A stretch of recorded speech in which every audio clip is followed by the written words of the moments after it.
Assalamualaikum warahmatullahi wabarakatuh. Perkenalkan, nama saya Muhammad Haris Rifki, NPM 256-798. Di sini saya bikin expenses tracker untuk sebelum masuk ke desain UI-nya. Di sini saya bikin kayak style style yang bisa dipakai berulang-ulang lah. Untuk di sini saya pakai penamaan font XL bold yang menandakan kalau ukurannya itu atau font size-nya itu 48, terus font weight-nya itu bold.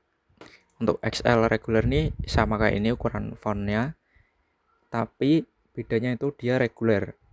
Font weight-nya regular, jadi dia itu kayak normal gitu. Untuk font large ini dia font size-nya 32. Untuk font weight-nya itu semi bold. Ini font medium semi bold, jadi ukurannya itu 24. Font weight-nya semi bold. Untuk tipografi semua pakai guys. Yang ini guys. Terus untuk font medium regular sama kayak ini, jadi font size-nya 24. Tapi bedanya di sini. Dia pakai regular, yang sebelumnya kan pakai semi bold. Font base ini dia itu kayak yang kebanyakan dipakai di UI expenses tracker saya, jadi saya namain font base saja. Di sini pakai font size-nya 16, pakai font weight-nya regular. Untuk font small ini dia pakai regular sama font size-nya 12. Ini untuk color di expenses tracker saya atau UI saya. Ada beberapa yang belum saya masukin juga sih. Terus ini tampilan dari UI yang udah saya bikin. Di sini saya bikin komponen. Kenapa pakai komponen? Karena ada beberapa hal yang sebenarnya tuh redundant, kayak bisa dipakai ulang gitu. Mending saya bikin komponen, jadi tinggal ntar manggil dari aset sini, tinggal kayak misalkan ini di sini aja ada input itu di ini. Jadi kita pakai instance ini, terus ntar dimasukin aja di bagian sini. Di sini kan ada kayak saya grouping gitu, atau saya bikin add layout. Di sini ada beberapa input. Jadi ini fungsi dari komponen biar kita nggak usah bikin dari nol semua. Kita tinggal copy paste, atau bisa bilang kayak tinggal ganti-ganti. Kayak di komponen saya kan saya kasih label. Nah di sini bisa diganti aja, misalnya full name.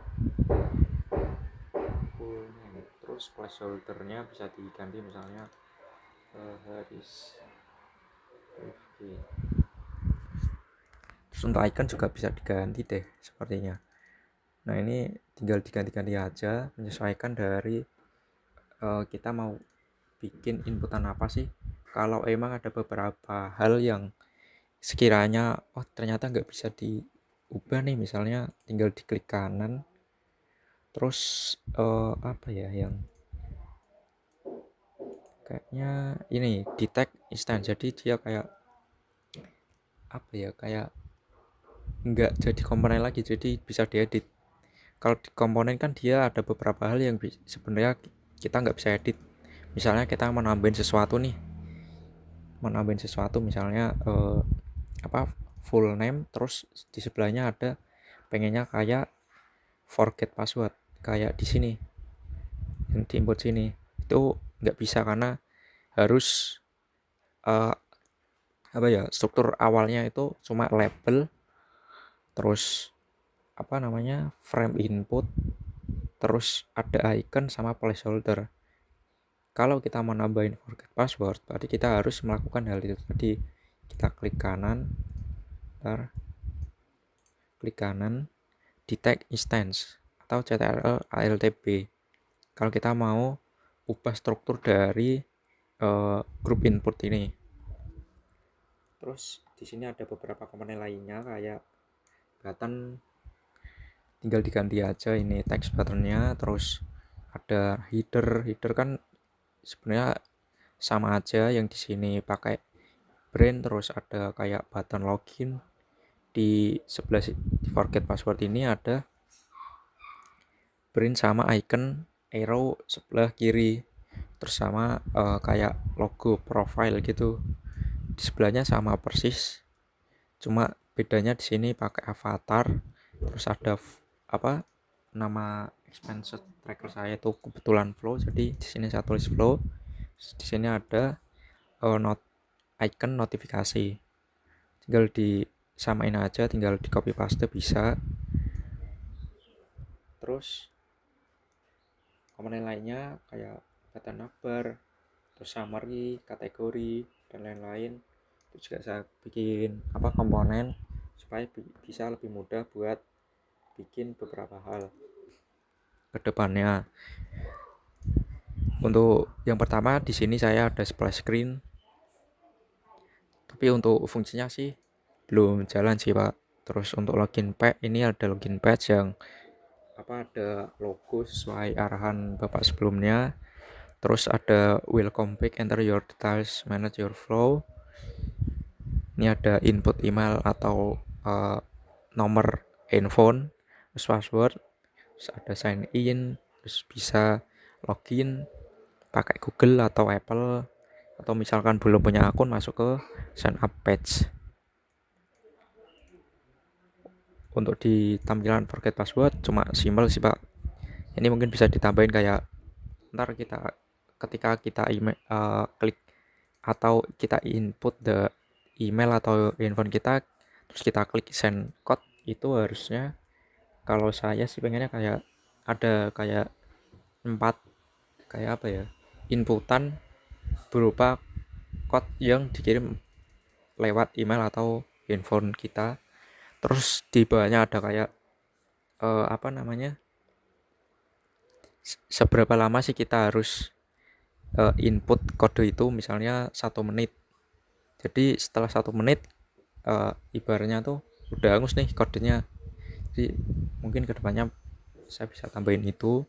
Terus di sini ada dashboard ini ada current balance atau saldo saya saat ini. Di saldo saat ini saya isi asal aja sih Pak, kayak 12.450. Di sini ada income-nya berapa sih. Terus di sini ada expenses, ada saving goal. Misalnya saya ada goals nih, nabung sekian juta untuk dapat MacBook Pro M3 baru, tapi baru kekumpul berapa, misalnya 19,5 juta. Terus ini ada monthly spending, dan ini ada kayak transaksi sebelumnya. Terus ini ada navbar yang ada berada di bawah. Terus ini ada icon plus untuk mendapatkan transaksi. Misal untuk add transaksi itu tampilannya seperti ini.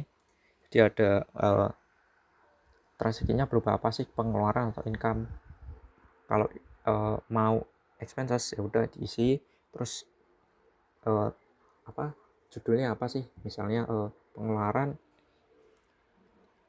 GrabFood trip, GrabFood aja, GrabFood. Terus kategorinya apa, misalnya food, udah diklik food. Terus tanggalnya berapa, terus notesnya itu opsional. Misalnya saya inputnya di sini misalnya $1. Terus di sini titlenya GrabFood. Ini enggak dolar ya, harusnya rupiah.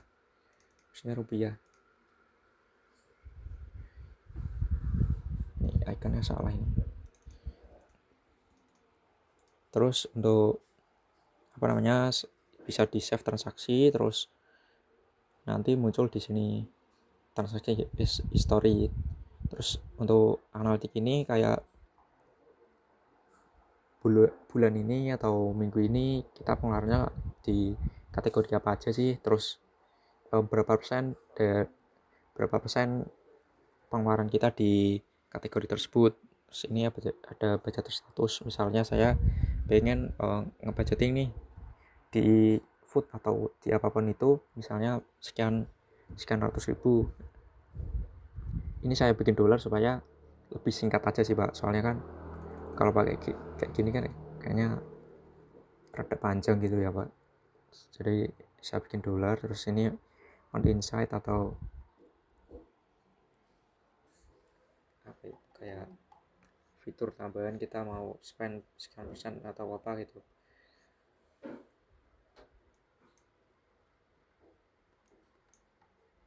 Terus di sini ada transaction history, di sini ada search history, terus filter semua income, expense, terus ini berdasarkan tanggal. Jadi ini saya bikin klip konten, jadi dia masuk ke dalam gitu. Terus ini ada kayak apa transaksi hari ini, misalnya Apple Store purchase atau pengeluaran di Apple Store, kategorinya elektronik. Untuk ini jamnya di 14.30, salary deposit, income ini pemasukan dari deposit sekian.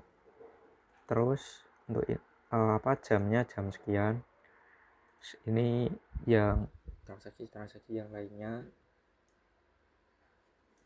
Sini Kak tampilan misalnya kita klik income, terus masuk nih di income, terus ada bulan ini, terus dividen, freelance, dan lain-lain. Jadi ada filter lagi di income-nya. Untuk di expenses tampilannya seperti ini. Terus ini yang terakhir sih Pak, kayak ada profile dan setting. Untuk profile dan setting di sini ada kayak edit profile, terus saving goal setting kayak yang ada di depan tadi, monthly budget, notification preference, dark mode, change password, logout, dan lain-lain. Jadi kalau diklik logout nanti balik lagi, kalau change password mungkin bisa masuk ke sini. Udah sekian presentasi dari saya, kurang lebihnya mohon maaf. Assalamualaikum warahmatullahi wabarakatuh.